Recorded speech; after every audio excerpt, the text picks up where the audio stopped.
Is golf a good sport for your health? I got asked that today, so I want to answer it for you. I'm Dr. Gregg Gerstin with Align Wellness Center, and I help people to live amazing, fantastic lives without drugs and surgery. So, is golf a good sport? Well, I think it's an absolutely outstanding sport.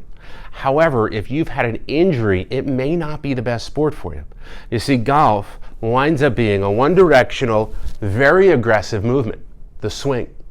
And depending on how or where you're playing, if you go to a driving range, let's say, you would wind up doing that aggressive swing about 60 to 100 times in an hour.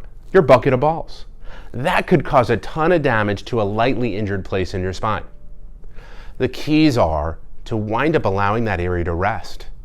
Then wind up building your spine back up strong so that you can get back into golf all the time, not have the injuries again and again and again and again. Because we all know that golfer who has a bad low back, and we don't want to be that person.